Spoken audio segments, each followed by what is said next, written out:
اعوذ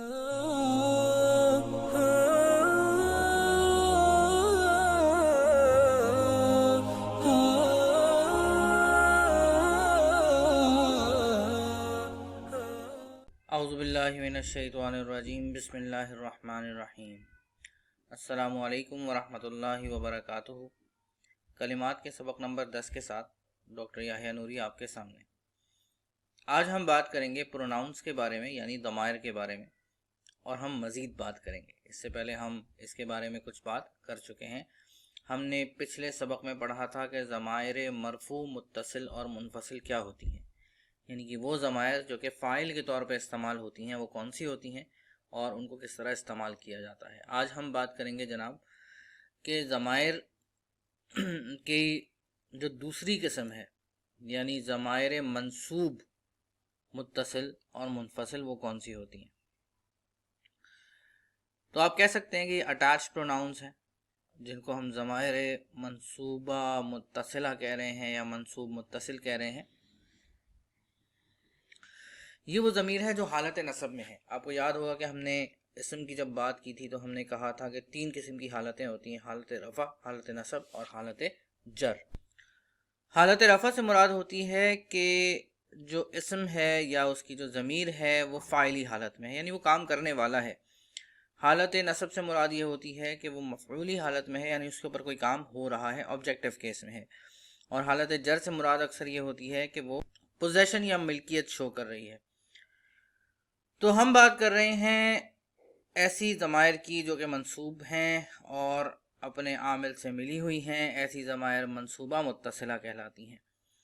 جیسے ضربنی میں آپ کو یا نظر آ رہی ہے، یہ ضربنی میں ضربہ کے ساتھ جڑی ہوئی ہے، مگر یہاں پہ یہ جو نون ہے اس کو ہم کہتے ہیں نون وقایہ۔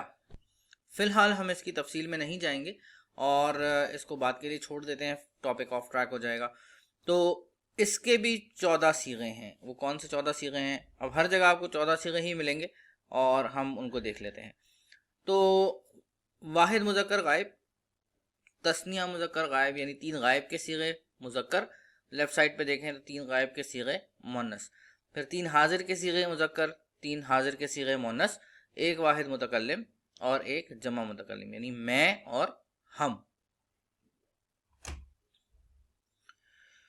اب کیسے بات کریں گے؟ مثال کے طور پہ ضربن کو اگر ہم لے لیں، میں چاہ رہا تھا کہ اس کو بدل دوں کہ مارا بہت زیادہ ہو گیا ہے، لیکن یہ کہ یہ خیال مجھے بعد میں آیا، تو ابھی فی الحال ہم اسی کے ساتھ گزارا کر لیتے ہیں۔ ضربہ واحد مذکر غائب، ضربہ ہما تثنیہ مذکر غائب، ہما، اور پھر ہم، ضربہ ہم، ضربہ کا، کما کم، ہا ہما ہن، کی کما کن، نی اور نا، ہو ہما ہم، کا کما کم، ہا ہما ہن، کی کما کن اور نی اور نا۔ اب ترجمہ کیا بنے گا اس کا؟ اس مرد نے ایک مرد کو مارا، ضربہ ہو، ضربہ وہ والا مرد جس کا آپ ذکر کر رہے ہیں، ہو جسے مارا گیا۔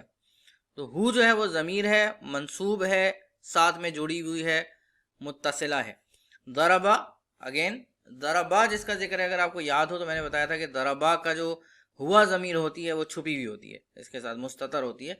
ہما، تو مارنے والا بھی کوئی تیسرا شخص ہے اور مار کھانے والے کوئی 2 شخص ایسے ہیں جو کہ آپ کو نظر نہیں آ رہے، غائب ہیں۔ پھر ضربہ وہی ہوا ضربہ، یعنی کہ کوئی تیسرا شخص مار رہا ہے اور بہت سارے مردوں کو مار رہا ہے، بڑا طاقتور ہے۔ اور جب خواتین میں چلے جائیں تو ضربہ بڑی بری بات ہے، اس ایک مرد نے اس عورت کو مارا۔ ضربہ ہما، اسی لیے میں مارنا پیٹنا نہیں چاہ رہا تھا، ویسے ہی لوگ ناراض ہو جائیں گے پھر۔ تو اس ایک مرد نے 2 عورتوں کو مارا، اور بھی زیادہ بدتمیز ہے۔ اور ضربہ ہننا، اس ایک مرد نے بہت ساری عورتوں کو مارا۔